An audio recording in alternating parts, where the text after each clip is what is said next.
Okay. Now, there's so much for me to talk about. And let me get back to what I was getting to, because this is a very important topic, guys. And I know a lot of you guys are going to work, going to school. When somebody makes it that looks like you, that comes from where you come from, and you know their struggles and you know their battle, it offers you hope. It lets you know that you can overcome and you can be successful, and you can be a king, a queen, a CEO, an entrepreneur, an owner of a business, a leader. And so when you gun them down, before they even peak to their greatness, you set us back. Now this young brother is a legend. Without getting killed early, without none of that. This group, I've always said that this generation is the Run DMC of this generation. Fucking incredible, phenomenal. My heart goes out to his family, the whole ATL, Offset, Quavo, and now, from what we know, these guys wasn't talking to each other at the time. That gotta be even worse. And so what the great Kobe Bryant said was, the biggest mistake in life is to think you have time. Because no one gets up thinking they're gonna die that day. No one gets up thinking it's over. And so,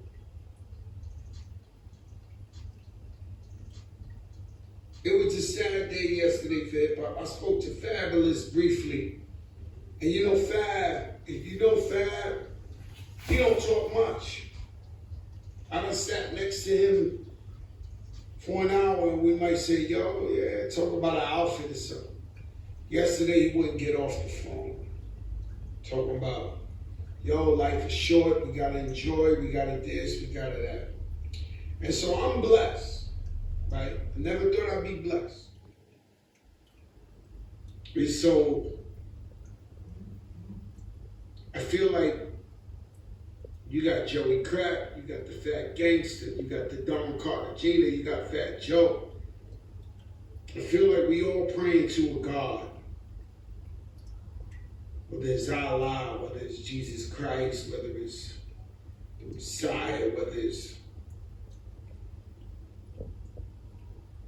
I feel like he just got nicknames. He came through hoods and had different nicknames. You know how you know a guy from Harlem?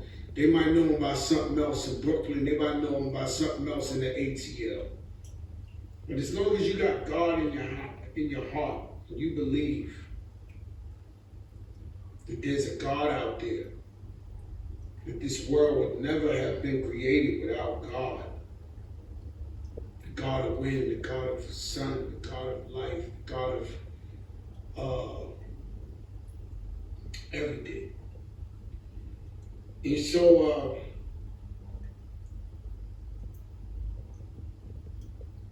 self-love. And so this young brother, man, I'll never forget, I was at the Versus, Dipset Locks. This guy, Takeoff, was there. He's a big Dipset fan. And I seen him at the end of the battle. He walked out. He looked so sad, because and I just knew he loved hip hop. And so this hip hop, whether I talk to Will Smith every day, whether I talk to Buckshot Shorty, whether I talk to anybody in hip hop, we do love each other. We do have an alma mater. I couldn't sleep last night, that's why I'm up early. So you saying good morning, but you don't know I've been up all night. I ain't sleep. Rest in peace to the young brother, Takeoff. One of the most humblest kids I met. of this generation. And when we talk, Farris, what's up, my brother? I know you headed to the gym. When we talk about this generation, Chauncey, what's up, my brother? Pepsi in the building. When we talk about this generation, this is equivalent to my generation's Run DMC, the Migos. That's how I always felt. These guys are going to be living legends of this time. And so sad. There's so many ways to go this way, but it's about self-love. And so we got to get away from the self-hate. We got to get away from hating our own, being jealous of our own. Now, I do not know the details of why this gentleman was killed. I do not know what happened. But I could talk from being the eldest statesman of hip hop that I just feel like I have to speak on it, right? And so I told you on Charlemagne, I said, man, why we hate our own? You know, it was a time where we lost Big, we lost Pop, we lost Big L, but this was spaced out. This was years apart. It seems like we lose our young brothers every month. Every single month. We lose a young brother who's feeding his family, feeding his village, feeding his community, and inspiring. And so I know the young boys ain't really up at this time like this. But we got to talk to them. And so, inspiration.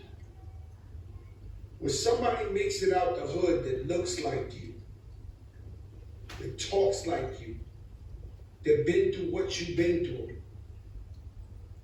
it offers a baton of hope. See, I had to see Lord Finesse make it before I knew I could make it. I had to see Diamond D, Showbiz, and AG make it before I could make it me. Devastating loss of our brother. The hearing about the loss of our brother. Now, our culture is a result of our experiences and what we've learned here in America, or in America. And the way that we've reacted to it has been, it's just a constant feedback for what we're accepting into our lives and what we haven't accepted into our lives, and how we've rebelled against the Creator and His will for us. Now, as a practicing yogi, I have a lifestyle that constantly reminds me, when I chant to God, I chant to goodness and the kind of actions that promote happiness for me. And in Scripture, in the Bible, the Quran, the Torah, the Yoga Sutras, and all of these scriptures, the sameness occurs. What's in our heart is the same as what's etched in the words in the Scripture. So what's in the Scripture is in our hearts, and what's in our hearts is written again and then delivered to us through the prophets. But God has already given us the will and the ability to do right. And right promotes happiness. So because we've lost our way, we've created culture around the lifestyles that we've chosen that have affected us in a very negative way. So our brother dying and all the rappers dying have been a direct reflection of what's happening in our communities. Because our rappers dying are public and discussed on a national stage, but our brothers and sisters in the community who are being shot, killed, and being treated and abused by our own brothers and sisters in such a horrific way, they're not news. When 50 people or 70 people are shot in one weekend in Chicago, it's not news. But the reflections of those experiences are broadcast on a national stage because the stars, quote unquote, stars that die, are public figures. And we have a thirst for what's happening with our public figures, but not what's happening in our community. When I think about the things that are going on in our community, we are not returning to God because of them. They're not forcing us to go back and re-examine our lifestyles, our cultures. There's a piece of our culture that is destructive. And I think that we, as black people, have to weed it out. I think each A&R director who is black, this whole discussion that some white A&R director or music maker is telling black people to say destructive things, they can't tell them to say anything good or bad. But some of the black A&R directors have the power to speak to people and ask them to talk more from their heart, their higher self. Higher selves are waiting to come out of us. And the A&R directors who promote a Jesus Walks versus drill music are favored by God. What are you putting in the street? I mean, mostly you cannot tell an artist what to say, but when you can, and if we can, help to shift our culture, each of us has the duty to do so. So this is my message to the music community, is that those who can make a difference should. And those who have, all of us have a better half and a not so good half. Those who are reaching for the better half can write a song that's inspiring, uplifting, instead of the other song that just comes frivolously and has no benefit to society. We can do better. I remember when I was in the music business promoting so many peace summits, and so many artists would show up in every single city. The Hip Hop Summit would have these huge peace summits. Many times different leaders in the community would show up. I remember Minister Farrakhan even speaking to the gangs in LA and to the rappers about lifting their community up through their words and their poetry and their actions, and protecting each other from the most destructive elements in our community. This is not a foreign idea. This is taught in the Bible, the Quran, the Torah, the Yoga Sutras. It's taught in the Buddhist text. This is what the prophets came to tell us. And when we overlook the prophets and their words, we're missing what's already etched in our heart. They're here to remind you of who you are. And it's your turn to stand up as individuals, if not through community. And then let's move to community. There's such amazing religious organizations in the black community, and people who leave those communities in those churches and go out into the world and do good. But because of their adherence to God, that they are a certain way. I mentioned the Minister Farrakhan, the members of the Nation of Islam who were, in many cases, from destructive elements in the community. They go and get reintroduced to their higher selves, and they work for us and serve the communities where they exist.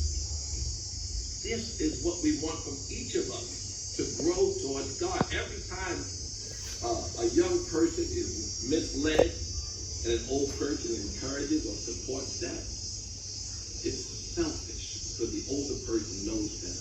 Seeing that a rapper from Migos died, I just wanted to go ahead and make a video about something I have a unique experience in. So I directed a bunch of rappers, people like Gucci Mane, Snoop Dogg, Lil Yachty, the list goes on and on and on, okay? I learned a lot of things, and I have left the industry largely over my political beliefs, but there is something I want to impart to people to hopefully, make some sort of change happen. So I have a challenge to rappers, and I know some of you still follow me. I know a bunch of the celebrity blogs still follow me from trying to get news from music videos and things like that. So here's the truth. The truth is this: a bunch of young black male rappers keep dying. You know who's not dying? Record executives. The record executives that push for them to continue to make songs and create a culture that is obsessed with death, drugs, and sex. Period. The industry is obsessed with it, but those record executives, they're not dying because they don't push this culture on their own people, but they're encouraging you to push it on yours, and they're paying you handsomely to do it. The reality is, I know a lot of you. A lot of you are good people, you're family guys. You're not the image that you put out there to the world. Why?